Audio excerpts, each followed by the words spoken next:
Madras university द्वारा संचालित गुजरात सरकार श्री द्वारा સ્થાપિત doctor BR Ambedkar care centre રાજકોટમાં આપ સૌનું હાર્દિક સ્વાગત.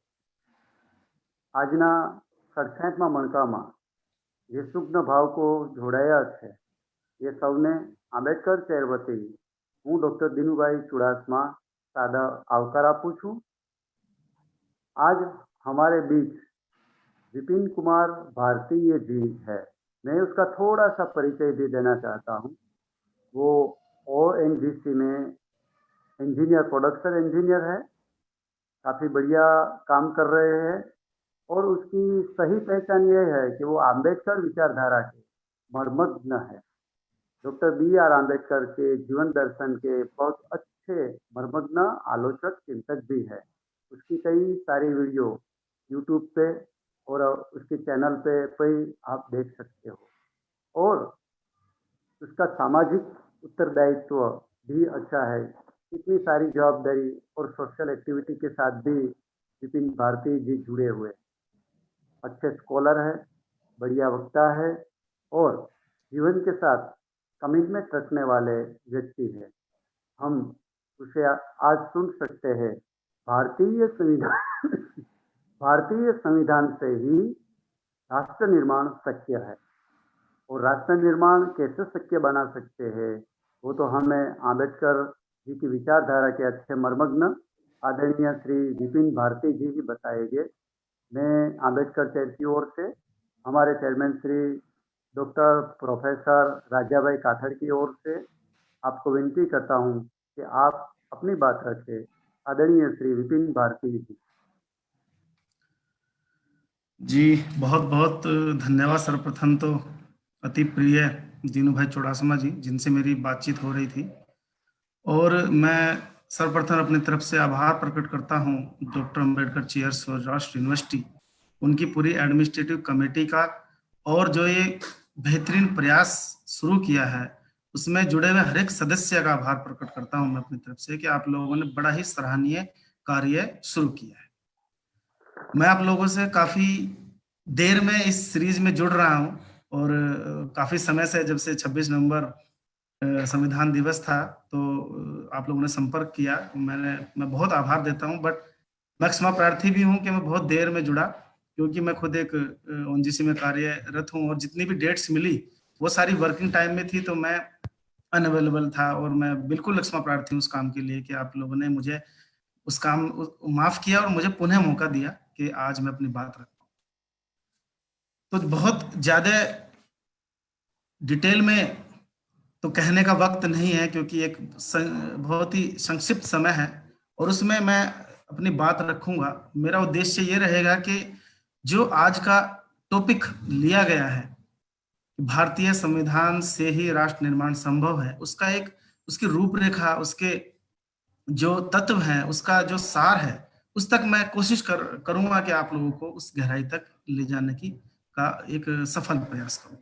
और ये एक प्रेजेंटेशन के माध्यम से आप लोगों के बीच अपनी बात रखूंगा और बीच बीच में कुछ सवाल भी हैं जो मैं चाहता हूं कि जो दर्शकगण हैं हमारे, उनके बीच में उन सवालों को छोड़ूं कि जिससे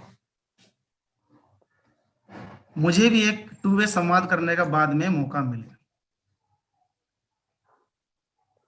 जैसे कि आप लोगों ने ये टॉपिक सुना है कि भारतीय संविधान से ही राष्ट्र निर्माण संभव है, तो साथियों सबसे पहले ये जानना जरूरी है कि राष्ट्र की परिभाषा क्या होती है.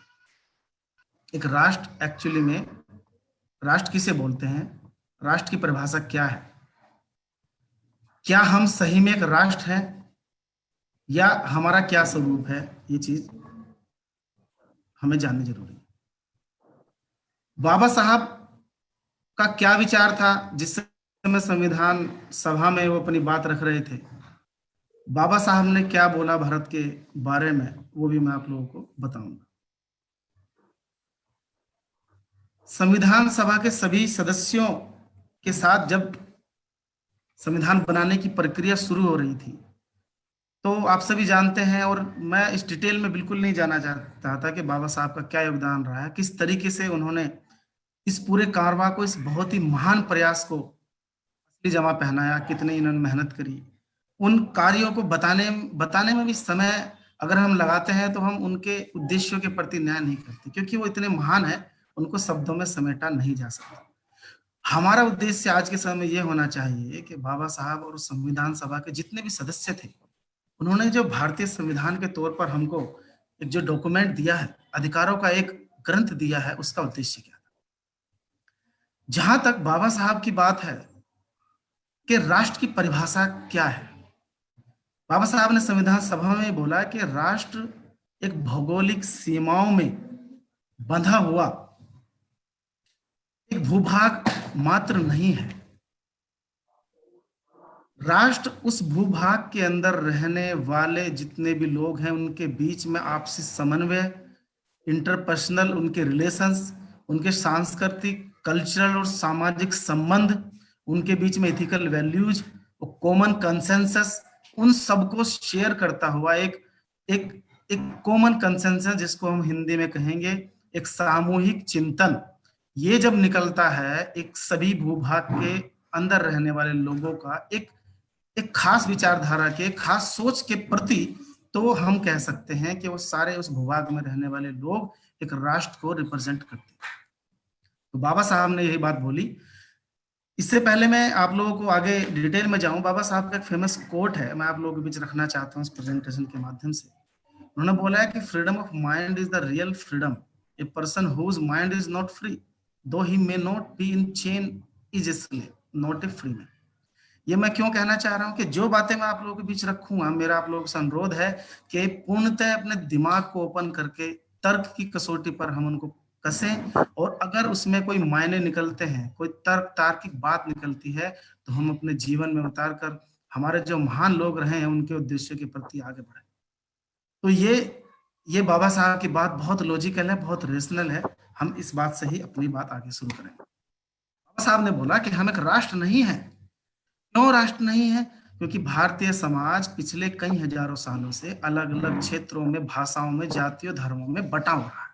उसके अनेक कारण हो सकते हैं, हम सभी जानते हैं। उसके भी इतिहास में हम नहीं जाएंगे, हमें पता है कि किन कारणों से हमारे आपस में मतभेद, दूरियां और सेक्शनल जो डिविजन्स हैं वो आ गए।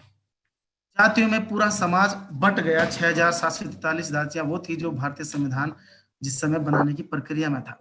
तो बाबा साहब ने कहा कि ये सपना रखना बिल्कुल अच्छी बात है, हमारा सपना ये है कि हम राष्ट्र बने, लेकिन ये समझ लेना कि हम एक राष्ट्र हैं तो हम अपने आप से ही धोखा करेंगे। हम राष्ट्र नहीं है, लेकिन हम इन मेकिंग ए नेशन, राष्ट्र निर्माण की प्रक्रिया में हैं, अगर हम इस रास्ते पर चलते हैं जो भारतीय संविधान के रास्ते से होकर जाता है। तो सबसे पहले इस बात पे ही मैं आप लोगों को बताना चाहता हूं कि एक राष्ट्र बनने के लिए, जब जैसे मैंने बताया कि हम एक राष्ट्र नहीं बने अभी तक, राष्ट्र निर्माण की प्रक्रिया में है, और वो प्रक्रिया का रास्ता क्या होना चाहिए, वो प्रक्रिया का रास्ता भारतीय संविधान से होकर जाता है, जो हम अभी आगे चर्चा करें। बाबा साहब ने बोला कि हम राष्ट्र नहीं है, राष्ट्र निर्माण की प्रक्रिया। अब राष्ट्र निर्माण की प्रक्रिया क्या होनी चाहिए? जब हमने ये बात हमने ये स्वीकार कर लिया कि राष्ट्र नहीं है, अब राष्ट्र निर्माण की प्रक्रिया क्या होगी? राष्ट्र निर्माण की प्रक्रिया वही होगी जो doctor B are Ambedkar ji और बहुत महान लोगों ने बताया। उन्होंने बताया कि हम क्योंकि जाति में बने हुए हैं, बटे हुए हैं, तो हमें एनिलिशन ऑफ कास्ट की जरूरत है। हमें वो कॉमन कंसेंसस, वो एक सामूहिक चेतना को जागृत करने की जरूरत है, एक ऐसे विचारधारा जिस पर हम सभी एक मत हो जाएं, तभी हम निर्माण की प्रक्रिया में आगे बढ़ पाएंगे। तो बाबा साहब ने पूरे तौर पर यह बात बोली है। अब आगे जैसे टॉपिक में लिखा हुआ था कि क्या भारत के संविधान में ही राष्ट्र निर्माण संभव है, तो हम अभी इस बात पर सहमत है कि भारत संविधान लागू होने के बाद आजाद भारत में आज भी पूर्णतः राष्ट्र नहीं बन पाया, हम पूरी तरह सहमत हैं। राष्ट्र निर्माण की प्रक्रिया एनालिसिस ऑफ कास्ट के माध्यम से होगी, कॉमन कंसेंसस को आपस में डेवलप करने से होगी। एक और बात साथियों बताता हूं कि जो जो भी इंग्लिश के शब्द आएंगे, मैं आपको उनको हिंदी में पूरी तरह से एक्सप्लेन करूंगा, उनका विश्लेषण करूंगा। अब तीसरा पॉइंट आता है इसी बात पे कि भारतीय संविधान में मैंने बोला कि वो ताकत है कि जो राष्ट्र निर्माण के उस सपने को पूरा कर पाएगा। अब हम ये जानेंगे कि भारतीय संविधान में ऐसा क्या है, क्या है कि हम ये बोल सकते हैं कि जो सपना उन सब महान लोगों ने देखा, बाबा साहब ने देखा, क्या वो सपना हमारे संविधान के माध्यम से पूरा हो सकता है? ये हमारे आज के विषय का दूसरा अंग है। तो ये जानने के लिए हमें जानना पड़ेगा कि क्या संविधान होता क्या है, एक संविधान की परिभाषा क्या है, जरूरत क्या है संविधान की, और संविधान ना हो तो सोसाइटी का रूप क्या हो। ये सब बातें हमें जाननी पड़ेंगी। तो मैं आप लोगों के बीच ये बताना चाहता हूं कि संविधान किसी भी लोकतांत्रिक देश के अंदर रहने वाले सभी लोगों का एक इंस्ट्रूमेंट ऑफ कंसेंट है। अब इंस्ट्रूमेंट ऑफ कंसेंट क्या हुआ? इंस्ट्रूमेंट ऑफ कंसेंट का मतलब हुआ कि हम सभी इन सारे मुद्दों पर आपस में एक साथ रहने को तैयार हैं। हम सभी इस ये जो रूपरेखा बनेगी इसके साथ चलकर एक साथ अपने देश को आगे बढ़ाने को तैयार है। हम सभी सहमत हैं। इसी ये इंस्ट्रूमेंट ऑफ कंसेंट की जरूरत होती है, इसलिए संविधान सभा का गठन किया गया। जब ब्रिटिश लोगों ने भारत को छोड़ने की बात कही और हम हमारा जो एक लंबा पीरियड रहा है आजाद भारत को आजाद कराने का, तो उसमें ये बातें निकल के आई थी कि हम अपनी आजादी चाहते हैं। आजादी चाहते हैं तो हमारा खुद का एक गवर्निंग सिस्टम होगा, एक संविधान से संचालित होगा। तो जब ये बातें ये निकल के आई तो इसलिए ब्रिटिश लोगों ने और हमारे जितने फ्रीडम फाइटर थे उनकी आम सहमति से भारत में इनडायरेक्ट इलेक्शन करवाया गया। और इनडायरेक्ट इलेक्शन कराने के बाद में देश के अलग अलग क्षेत्रों से जो प्रोविंसेस में उस समय बटे हुए थे वहां से लोग चुनकर आए और भारतीय संविधान सभा में गए। उसका मकसद क्या था? उसका मकसद ये था कि जो ये डॉक्यूमेंट बन के निकलेगा, जिसको हम संविधान कह रहे हैं, जो एक ग्रंथ निकलेगा, जो रूल ऑफ लॉ निकलेगा, उसमें देश के पूरे भूभाग के अंदर रहने वाले जितने भी लोग हैं, अलग अलग समुदाय, जाति, धर्म, भाषा के जो लोग हैं, उनकी सहमति होगी। वो उन सारे मुद्दों पर, उन सारे जितने भी राइट्स लिखे जाएंगे या कर्तव्य होंगे, उन पर एक मत होंगे और वो पीपल की वॉइस होगी। जब वो कॉमन कंसेंसस के साथ बाहर आएगा तो सारे लोगों को एडेप्टेड होगा, स्वीकार्य होगा। तो इसलिए संविधान सभा का गठन किया गया था। तो संविधान का मैं आपको बताया कि मकसद क्या होता है कि उस पूरे क्षेत्र में जिसको हम गवर्न करना चाह रहे हैं, जो एक समुदाय, जो काफी अलग अलग समुदाय में बटे लोग मिलके जिस देश को चलाना चाह रहे हैं, वो चलाने के लिए उनको एक रूल ऑफ लॉ की जरूरत है। और वो rule of law common consensus यानी कि एक सभी की सामूहिक चेतना से आना चाहिए। तो ये एक संविधान का मतलब होता है। तो आप सभी जानते हैं कि भारत में सेम ऐसा ही हुआ, संविधान सभा बनी बाबा साहब के मार्गदर्शन में और सभी अन्य संविधान सभा के लोगों के मार्गदर्शन में वो हमारे पास में ग्रंथ है। अब ये कल्पना कीजिए कि अगर कॉन्स्टिट्यूशन ना हो और फिर हम कहें कि भाई अब देश को चलाइए, तब आप सोचिए क्या होगा। अगर किसी भी हम जिसकी देश की बात कर रहे हैं, अगर वहां पे कोई इस तरह की सामूहिक चेतना से संचालित कोई रूल ऑफ लॉ हमारे पास अगर नहीं है, तो क्या होगा? The martyr will rule. जो शक्तिशाली लोग होंगे वो अपने हिसाब से पूरे देश पे या तो कब्जा करना चाहेंगे, या अपनी शक्ति को बढ़ाना चाहेंगे, या दूसरे लोगों को डोमिनेट करना चाहेंगे।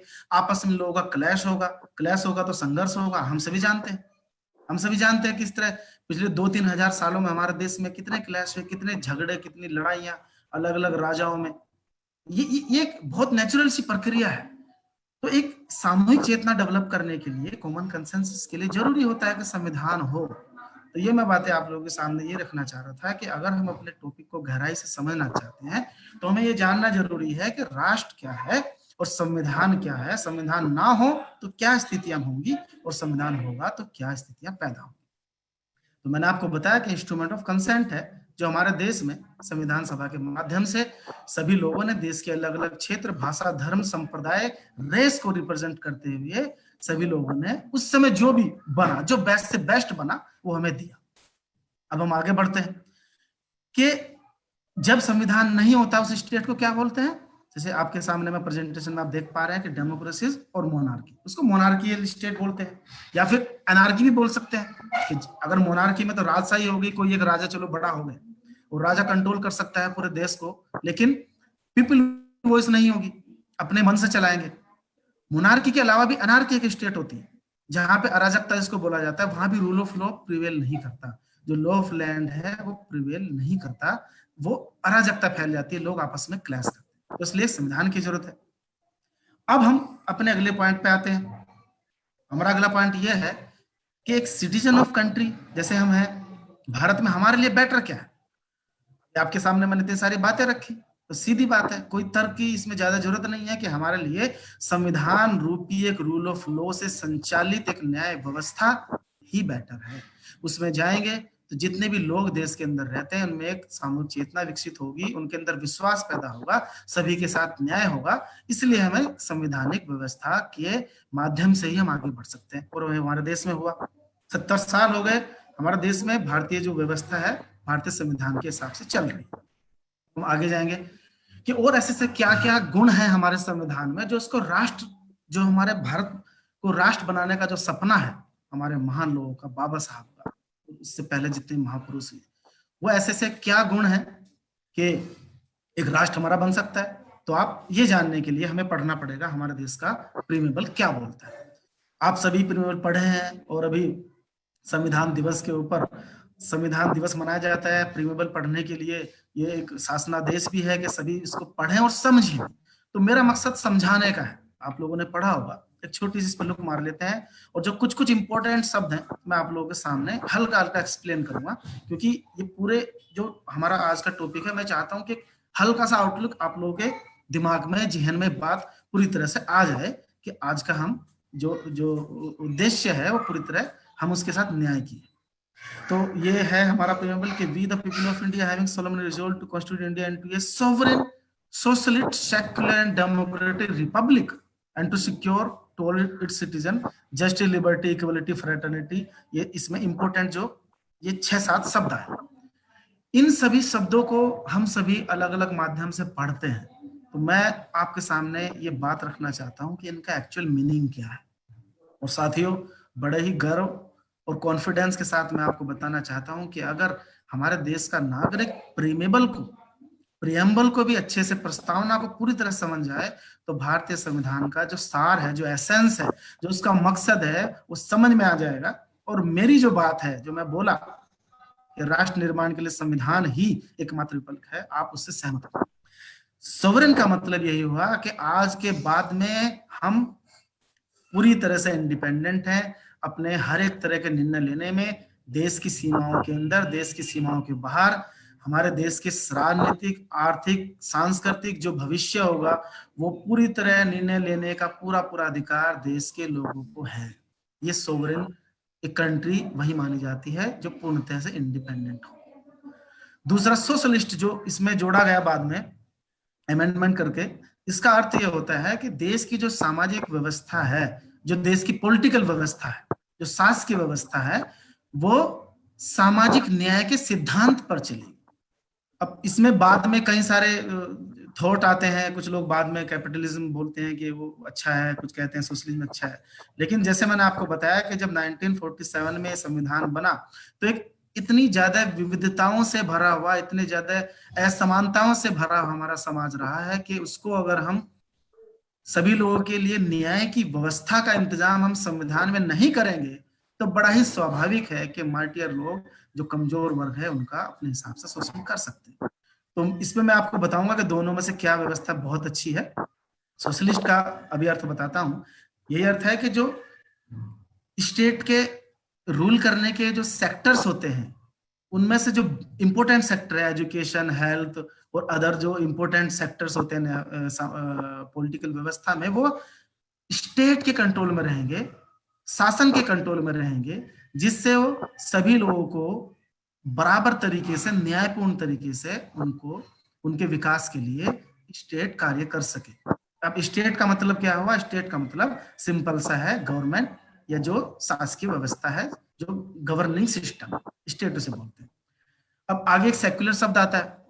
सेक्युलर शब्द आप सभी जानते हैं कि बहुत विवादित भी रहता है, इसके भी बहुत मैंने खुद देखा है कि लोगों को इसका वास्तविक अर्थ नहीं मालूम। सेक्युलर का सिंपल सा एक लाइन का अर्थ ये होता है कि स्टेट का खुद का कोई रिलीजन नहीं, स्टेट का एकमात्र रिलीजन है, वो है उस देश के रहने वाले लोगों का कल्याण, उनका विकास लॉ एंड ऑर्डर को अच्छे से मेंटेन करना और एक राष्ट्र के तौर पर अपने आप को विकसित राष्ट्र की तरफ लेके जाना। सिंपल, कोई रोल नहीं है, कोई रिलीजन नहीं है स्टेट का, ना तो इंटरफेयर करेंगे। कुछ लोग बोलते हैं कि नहीं अपीजमेंट कर दिया तो सेक्युलर हो गया, बिल्कुल नहीं है। किसी भी एक धर्म विशेष के प्रति ना तो उसका समर्थन है और ना डिस्कार्ड है। हाँ, लॉ एंड ऑर्डर पे जो भी अपनी सीमाओं से बाहर जाएंगे, उस लॉ एंड ऑर्डर को मेंटेन करना स्टेट का काम है। तो सेक्युलर स्टेट का मतलब हुआ स्टेट है नो रिलीजन।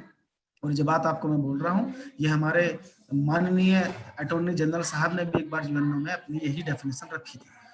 फटाफट आगे निकलते हैं हम। डेमोक्रेटिक जो एक शब्द आता है और रिपब्लिक, इन दोनों में आपस में सामंजस्य है।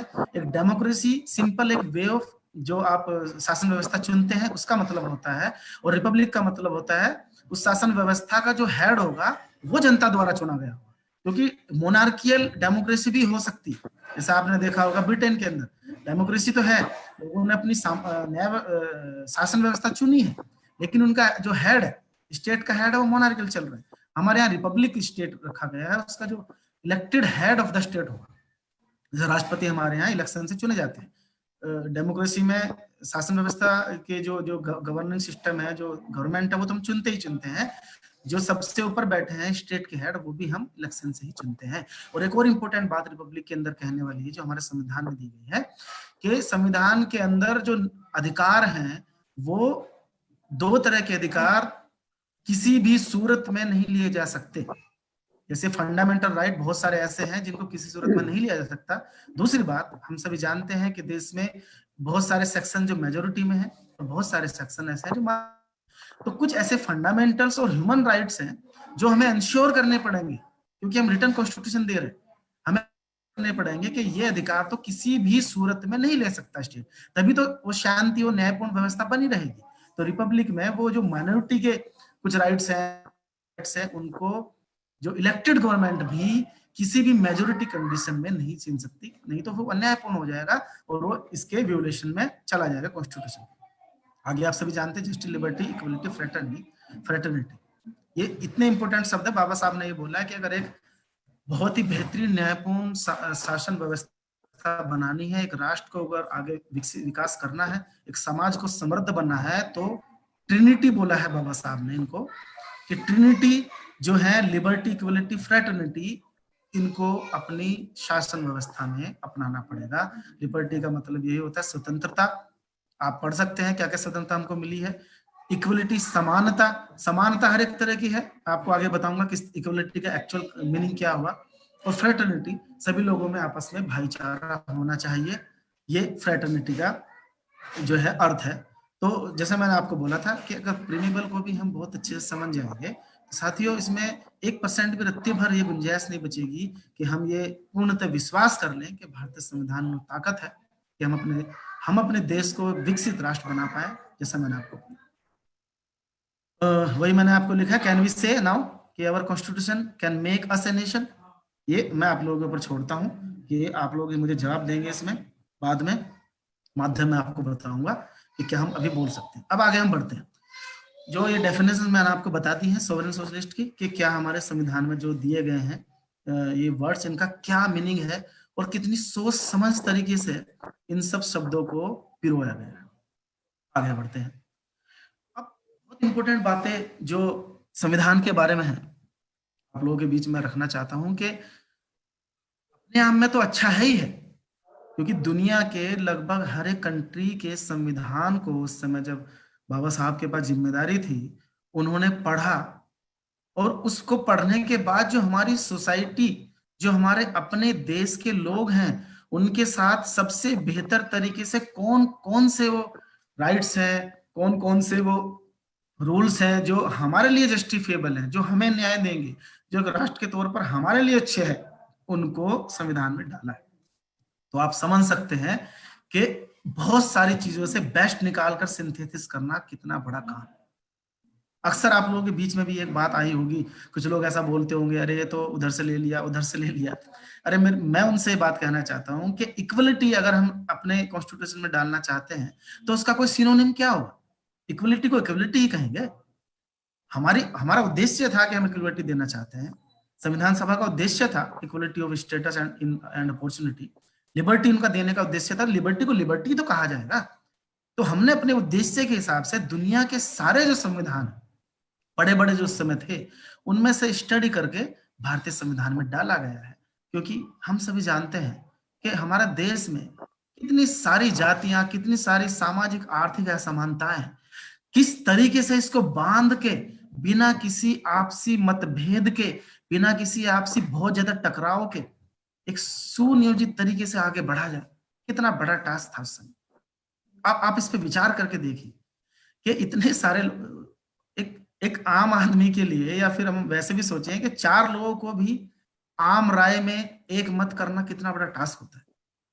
तो हम अगर कल्पना करके देखें कि करोड़ों की संख्या वाले भारत के हजारों की संख्या में बटे हुए समाज को, अलग अलग विचारधारा को, उनको एक मत करके एक एक ऐसी विचारधारा देना, एक ऐसा रास्ता देना कि जिस पर वो सब चले और उनका विकास हो जाए, कितना बड़ा काम था, कितना बड़ा काम था।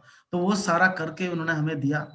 और वो मैंने बताया कि सबसे बड़ा रिटर्न कॉन्स्टिट्यूशन है, रिजिड भी है, फ्लेक्सिबल भी है। अक्सर ये बोला जाता है भारतीय संविधान के बारे में, रिजिडिटी का मतलब ये हुआ कि अगर इसमें आप संविधान संशोधन करना चाहेंगे तो उसकी प्रक्रिया में कुछ ऐसे आर्टिकल्स हैं उनको आसान तरीके से नहीं कर सकते आप, सिंपल अमेंडमेंट नहीं हो सकता, स्पेशल मेजोरिटी की जरूरत पड़ेगी। वो सब टेक्निकल बातें हैं, आपको फिर मैं कभी आप पढ़ भी सकते हैं इसको। स्पेशल मेजोरिटी का मतलब 2/3 बहुमत की जरूरत पड़ती है, और सिंपल मेजोरिटी से जो अमेंडमेंट होते हैं वो सिंपल मेजोरिटी से, ध्वनि मत से इस तरह पास हो जाते हैं। तो दोनों तरह की हमारे कॉन्स्टिट्यूशन में बातें रखी गई हैं, रिजिडिटी एंड फ्लेक्सिबिलिटी। अब पार्लियामेंट्री सिस्टम ऑफ गवर्नमेंट, मैंने आपको पहले ही बताया कि पार्लियामेंट्री फंक्शनरी हमारे देश के अंदर में एक पब्लिक खुद अपनी गवर्नेंस सिस्टम को चुनेगा, पब्लिक के पास खुद एक वोटिंग का राइट दिया गया है कॉन्स्टिट्यूशन में। इसके बाद फेडरल स्ट्रक्चर है। दुनिया के आप अलग अलग जो बड़े बड़े कंट्रीज है वहां देखें, कनाडा में आप देखेंगे कि तो वहां पे यूनिटरी सिस्टम है, वहां सेंटर को बहुत ताकत दी गई। ऑस्ट्रेलिया में स्टेट को बहुत ताकत दी गई। ये सब जब अलग अलग संविधान को पढ़ेंगे तब पता लगेगा हमें मिला क्या है। प्रॉब्लम जब पैदा होती है कि हम इधर उधर कुछ जानते नहीं, और जो सुनी सुनाई बातें जो किसी ने बता दिया या व्हाट्सएप पे फॉरवर्ड कर दिया उसके हिसाब से हम लोग आगे चलने लगते हैं। तो हमारा जो फेडरल सिस्टम है, हमारे स्टेट को भी इतना बेहतरीन रिप्रेजेंटेशन दिया गया है, और यूनिटरी सिस्टम भी है। कई ऐसी कंडीशंस पैदा होंगी जब हमारे देश में यूनिटरी फीचर, यूनिटरी का मतलब होता है जब जब केंद्र के पास ज्यादा पावर हो जाए, और स्टेट के पास पावर का मतलब है कि बहुत सारे ऐसे ऐसे सब्जेक्ट्स दिए गए हैं, ऐसे राइट्स दिए गए हैं जो राज्य सरकारों को दिए, कि वो अपने हिसाब से अपने लोगों का जो उनके जो राज्य के लोग हैं वो उनका बेहतर तरीके से उनका विकास कर पाए। अब इसमें भी एक बहुत अच्छा एक पॉइंट आता है कि ऐसा क्यों किया जाता है। देखिए, अगर कोई भी गवर्नेंस सिस्टम है और वो अपने लोगों के साथ में न्याय करना चाहता है, तो सबसे पहला काम क्या है कि वो जो न्याय है वो अप्रोचेबल होना चाहिए। मतलब आपके और उन पब्लिक के बीच में डिस्टेंस कम होना चाहिए, दूरी कम होनी चाहिए। तो अगर केंद्र में हमारी एक सरकार चल रही है और हमें सभी लोगों के साथ न्याय करना है, तो वो जो नीति हम बना रहे हैं वो उस राज्य राज्य अलग अलग राज्य के बीच में ज्योग्राफिकल डिस्टेंस भी है, और केंद्र से उस राज्य तक पहुंचने में टाइम लगेगा।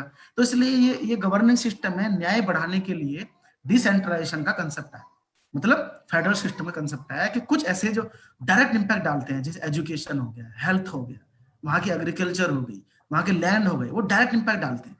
तो ये जो सब्जेक्ट है इसलिए राज्य को दिए गए, ये बहुत सोच समझ के डाला गया। इसके पीछे यही मकसद था कि किसी भी समय, किसी भी वक्त जो है कॉन्फ्लिक्ट की स्थिति पैदा ना हो। और आप सभी और हम सभी इस बात से पूर्णतः सहमत हैं कि 70 साल हो गए हमारी डेमोक्रेसी को इतनी बेहतरीन तरीके से चलते हैं। दुनिया में आप देख सकते हैं कितने सारे कॉन्फ्लिक्ट होते हैं, कई जगह तो बार बार कॉन्स्टिट्यूशन लिखा गया, कई जगह इतने प्रोटेस्ट हुए, कई जगह लोग बार बार अपने सिस्टम को बदल रहे, और सब लोग भारत की तरफ देख रहे हैं, क्योंकि भारत के पास वो मॉडल दिया गया है जिसमें एक सामूहिक चेतना का, एक सर्वांगीण समावेशी विकास जिसको बोल सकते हैं, वो उसमें सूत्र है, वो सारी बातें बस हमारे ऊपर है कि हम उससे कितना ले पाते हैं। फंडामेंटल राइट्स दिए गए, मैं आपको बताऊंगा कुछ कुछ इंपॉर्टेंट बातें, कौन कौन से जो राइट हैं जो हम सभी के लिए बहुत महत्वपूर्ण है और हम सबको मजबूत करते हैं और हमारा विश्वास बढ़ाते हैं। हमें ड्यूटी भी दी गई है, directive principle of state policy. अब ये इसमें 2 तरह के राइट दिए गए हैं हमारे इसमें, फंडामेंटल राइट्स के नाम पर आते हैं जो सिटीजन को दिए जाते हैं, और दूसरा है directive principle of state policy, मतलब राज्य कि नीतियां कैसी चलेंगी, कुछ ऐसे डायरेक्टिव दिए गए हैं उनको, नीति निर्देशक तत्व बोला जाता है हिंदी में अगर आप समझेंगे। इसका भी एक मकसद था, बस आप तो चाहते थे कि सारे के सारे जितने राइट्स हैं, और भी लोग काफी चाहते थे कि ये सारे फंडामेंटल राइट में डाला गया। काफी लोगों ने बोला कि उसमें डाल दिया जाए, लेकिन बाबा साहब ने बड़ा तर्कशील वहां पर भी बात रखी उन्होंने, और कुछ और लोगों ने समर्थन भी किया था कि देखिए हम एक ऐसे समय में हम लोग एक डेमोक्रेटिक सिस्टम बनने जा रहे हैं, इंडिपेंडेंट कंट्री बनने जा रहे हैं, जब हमारी आर्थिक स्थिति भी इतनी मजबूत नहीं है कि हम सारे के सारे अधिकारों को, इन सब चीजों को हम एज ए फंडामेंटल राइट डाल दें। अगर ऐसा करेंगे तो गवर्नेंस सिस्टम में प्रॉब्लम आ जाएगी, हम एज ए स्टेट हम आगे बढ़ ही नहीं पाएंगे, बहुत सारे कन्फ्लिक्ट होंगे, बहुत सारे लीगल इश्यूज पैदा हो जाएंगे।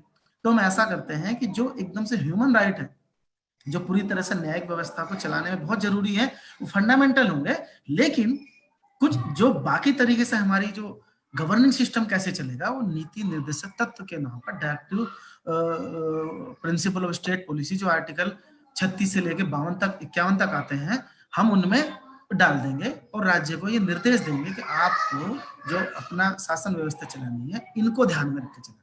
और आप सभी जानते हैं कि डीपीएसपी के आधार पर भी कितने सारे बाद में एक्ट बने, तो वो रखा गया। सेक्युलरिज्म के बारे में मैंने आपको बता ही दिया था कि ये फीचर है हमारे कॉन्स्टिट्यूशन का, उसका क्या अर्थ है। एक है इंडिपेंडेंट जुडिशरी, इसमें लिखा हुआ है, इसका क्या मतलब हुआ, हमारे यहाँ जो कॉन्स्टिट्यूशन में सेपरेशन ऑफ पावर भी दी गई।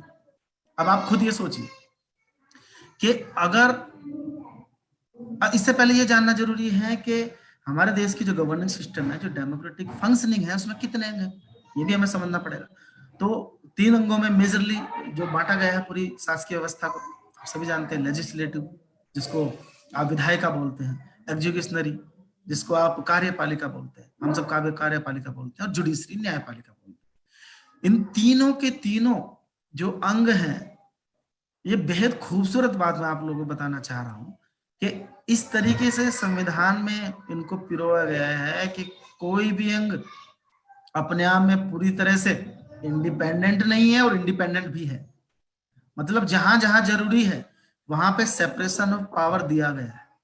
जैसे जो जुडिशरी है उसके उसका पूरा इंटरनल फंक्शनिंग कैसा रहेगा, किस तरह से उसमें, इवन अभी तो अपॉइंटमेंट वगैरह भी मतलब उस पर काफी चल रहा है, तो अभी इस पे जो आप सभी जानते हैं, लेकिन उनके जो रूल्स हैं, उनके जुडिशरी द्वारा दिए गए जितने भी वर्डिक्ट्स हैं, वो क्वेश्चन नहीं कार्यपालिका कर सकती।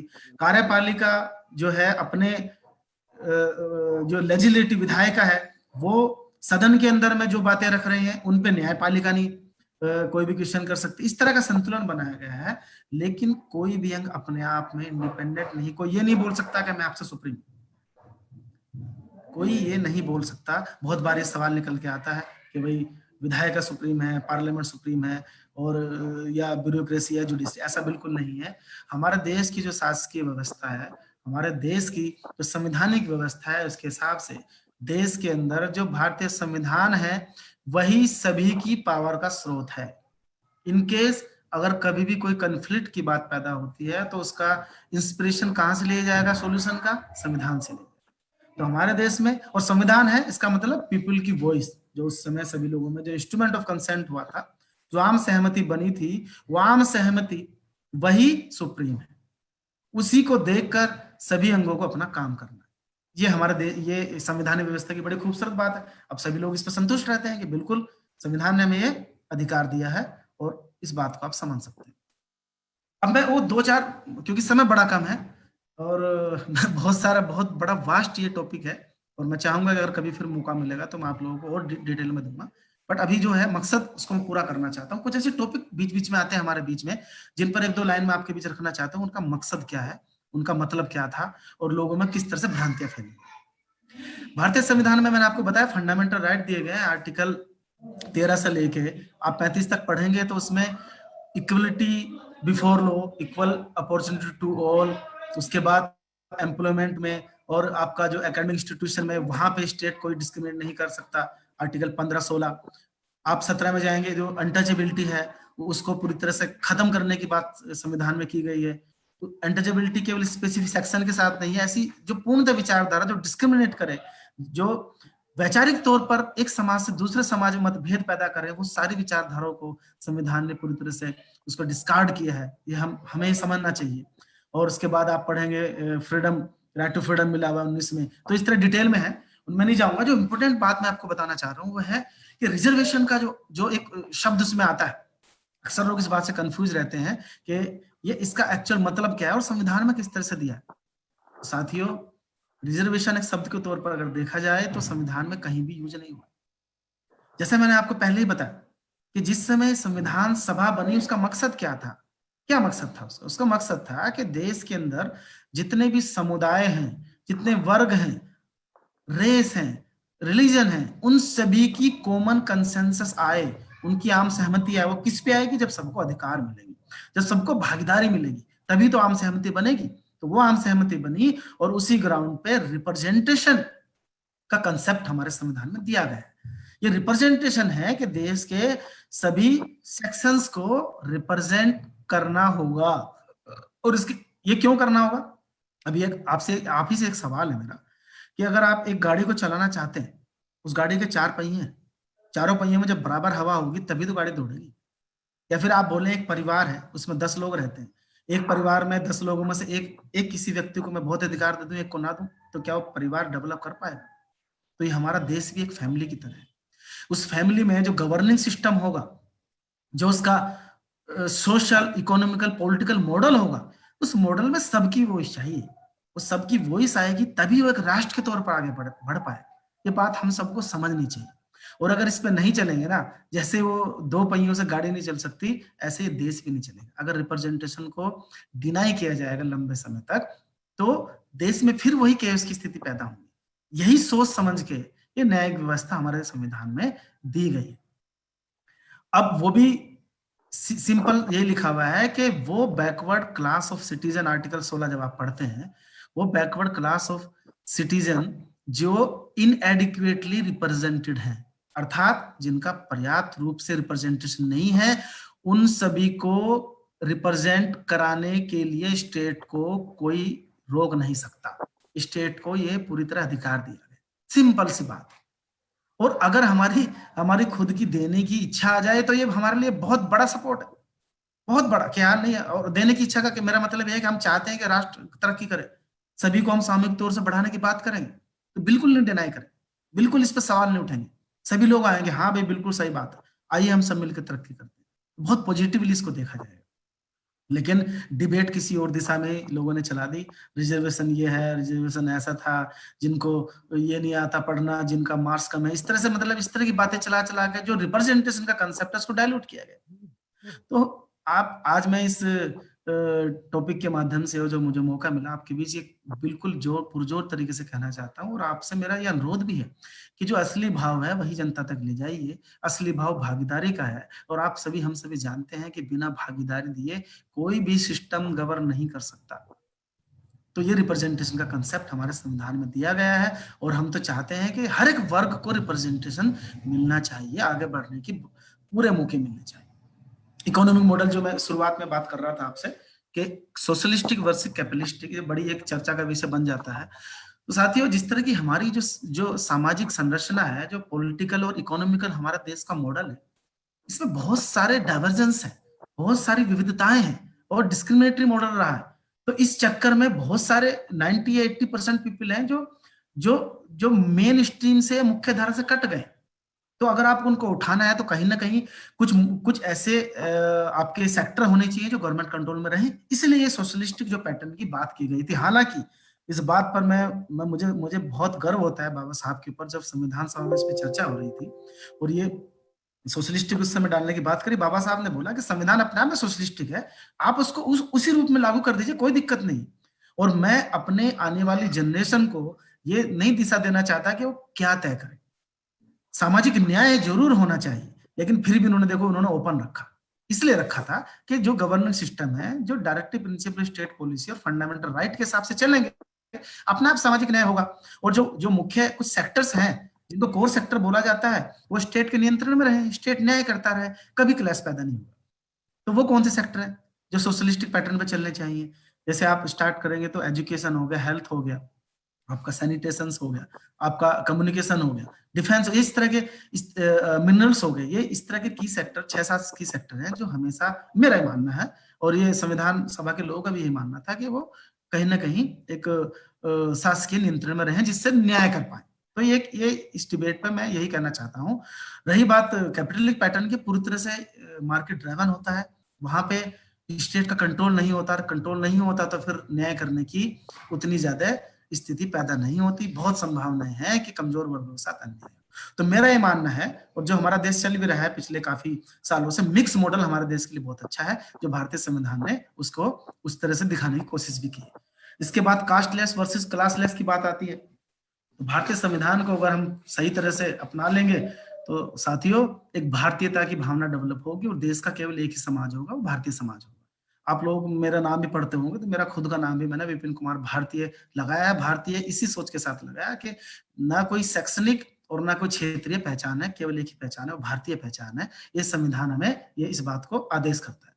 अब इसके बाद जो रिजर्वेशन वाली रिप्रेजेंटेशन की बात मैंने करी थी, ऐसा नहीं है कि केवल हमारा ही देश है, दुनिया का जो भी विकसित कंट्री है उन्होंने भी जो वीकर सेक्शन है उनको रिप्रेजेंट कराने के लिए अफर्मेटिव एक्शन दिया है। तो ये बहुत पॉजिटिव चीज है और इसको हमें उसी हिसाब से लेना चाहिए। आप इस फोटो को देख सकते हैं, इक्वलिटी और इक्विटी का क्या अर्थ होता है। इक्वलिटी का मतलब ये होता है कि अनइक्वल लोगों के साथ में भी हम आज की स्थिति में समान व्यवहार करें, ये इसका मतलब हुआ। तो आप जानते हैं कि जब ऑलरेडी अनइक्वल लोग हैं, सपोज 80% 70% बहुत गरीब हैं, कुछ बहुत अमीर हैं, कुछ ऐसे मिडिल क्लास हैं, और उनको हम चाहते हैं कि वो पढ़ लिख के बहुत अमीर आगे बढ़े, तो क्या हमें हमें उनको उठाने के लिए हम सभी के लिए एक ही रूल बना सकते हैं क्या? अगर बनाएंगे तो पहले वाला जो इक्वलिटी शब्द लिखा हुआ है ऐसा बन जाएगा, जो कमजोर वर्ग है पूरी तरह से वो मिस रिप्रेजेंटेड रह जाएगा, उस अपॉर्चुनिटी वो नहीं मिल पाएगी और देश पिछड़ जाएगा। दूसरा आप देखिए इक्विटी, तो जो कॉन्स्टिट्यूशन में जो लिखा हुआ है वो इक्विटी है और इक्वल प्रोटेक्शन ऑफ लॉ है, इक्वलिटी बिफोर लॉ है। उसका यही मतलब हुआ कि अनइक्वल लोगों को आप पहले समान लेवल पर लाएं, फिर उनके साथ समान व्यवहार करें। तो हमें समान व्यवहार तब करना है जब हम उनको इक्वल लेवल पर लाएं, और इक्वल लेवल लाने के लिए उनको स्पेशल देने पड़ेंगे, प्रिविलेज देने पड़ेंगे, जो हमारे संविधान ने बोला गया है। तो मैं यही अनुरोध करूंगा कि हम इस सार को समझें। ये भी आप समझ सकते हैं, मैराथन में ये देखते हैं कि क्यों आउटर वाले को सबसे आगे रखा जाता है, क्योंकि भाई उसको ज्यादा डिस्टेंस कवर करना है, इसलिए जो डिस्टेंस बढ़ रहा है उतना ही उसको आगे रखा जाता है। तो ये जो अगर हम लाइन ड्रॉ करेंगे तो ये इक्विटी की लाइन होती है। ये मेरा अनुरोध सभी लोगों से है कि आज अगर आप लोग मेरी जो ये मेहनत है, ये प्रयास है, इससे इतना भी समझ पाए तो मेरा मकसद सफल हो जाएगा। और जैसे मैंने आपको बोला कि राष्ट्र निर्माण में भारतीय संविधान से बेहतर कोई और हमारे पास में कॉमन कंसेंसस नहीं है। अब ये बेसिक स्ट्रक्चर की एक बात इसमें जो मैं बताना चाह रहा था, देखिए हम पार्लियामेंट्री डेमोक्रेसी है, पार्लियामेंट डेमोक्रेसी में बिल्कुल पूरी तरह से अधिकार है कि जो भाई गवर्नमेंट चुनी जाएगी वो अपने हिसाब से जनता की जो समय बिल होगी काम करेगी, लेकिन हम कुछ राइट्स को प्रोटेक्ट कैसे करेंगे? प्रोटेक्ट तभी हो पाएंगे जब वो कोई भी मेजोरिटी गवर्नमेंट आए कुछ राइट्स को ना छीन पाए। तो इसलिए एक पूरी एक न्यायिक लड़ाई चली थी हमारे देश में, 1951 से स्टार्ट हो गया था कि जो पार्लियामेंट्री सिस्टम और उस सिस्टम के अंदर में आपस में थोड़ा टसल पैदा हुआ।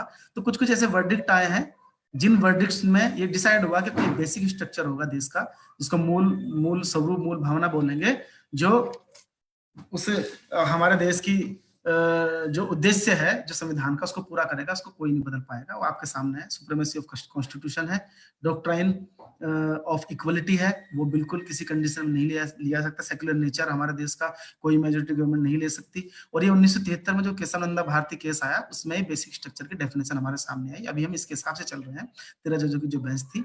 इससे पहले गोलकनाथ और सज्जन कुमार केस में उल्टा वर्डिक्ट दिया गया था, पर वर्तमान ये पोजीशन है और मैं वाकई में उनको भी बधाई देता हूं जो उस समय 13 जजों की बेंच ने हमें वर्डिक्ट दिया। साथ ही उन सब बातों से आपके सामने, क्योंकि समय बड़ा कम है और मैं बिल्कुल समाप्त करना चाहूंगा, इन सब बातों से बात निकल के सामने आती है कि हमारे देश भारतीय संविधान में वो सारे तत्व मौजूद हैं जो हमारे देश को एक राष्ट्र बना पाएंगे, एक ऐसा राष्ट्र जो पूरी दुनिया में विकसित राष्ट्र हो, बशर्ते हम उसमें दिए गए जो निर्देश हैं, जो उसमें दिए गए अधिकार हैं, उसके हिसाब से अपने गवर्निंग सिस्टम को चलाएं। तो और जाते जाते आप पढ़िए, बाबा साहब का एक कोट है और ये उन्होंने 1900 49 में 25 नवंबर को अपने जो भाषण में ये बोला था कि किसी भी देश का संविधान कितना भी अच्छा क्यों ना हो, वो अंततः बुरा साबित होता है अगर उसका पालन करने वाले लोग बुरे हों। तो किसी भी देश का संविधान कितना भी अच्छा, कितना भी बुरा क्यों ना हो, अंततः अच्छा साबित होगा अगर उसका पालन करने वाले लोग अच्छे हैं। तो हमें मुझे पूरा भरोसा है कि हम सभी लोग अच्छे हैं, और जहाँ-जहाँ भी कुछ बातें अगर पैदा भी होती हैं आपस में, तो हम उन पे बैठकर चर्चा करेंगे और अपने उस मकसद को पूरा करने के लिए कदम बढ़ाएँगे जो हमारे महान लोगों ने, बाबा साहब ने लिया है। आपका भी मकसद है, जो इस सौराष्ट्र यूनिवर्सिटी की तरफ से मुझे मौका मिला, ये आपका भी बहुत ही सकारात्मक मकसद है, और मैं आभारी हूँ आप लोगों का कि आप लोगों ने मौका दिया मुझे, और पुनः अगर कभी फिर मौका मिलेगा तो और हम डिटेल में इन सब मुद्दों पे चर्चा कर सकते हैं। जी, थैंक यू। जय भारत, जय संविधान। Doctor B R Ambedkar chair. Hello, जी, मेरी आवाज आ रही है विपिन जी? जी सर। मेरी आवाज आ रही है ना आपको? आ रही है, आ रही है, आ रही है। हेलो, आ रही है आवाज़, आ रही है, आ रही है। Doctor B R Ambedkar chair centre की ओर से आज हमारे आमंत्रण के स्वीकार करके विपिन कुमार भारतीय जी ने भारतीय संविधान से ही राष्ट्र निर्माण शक्य है उस विषय के बारे में हमें काफी अच्छी जानकारी दी।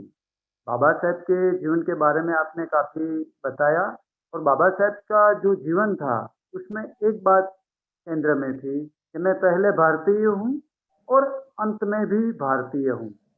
राष्ट्र उसके केंद्र में था।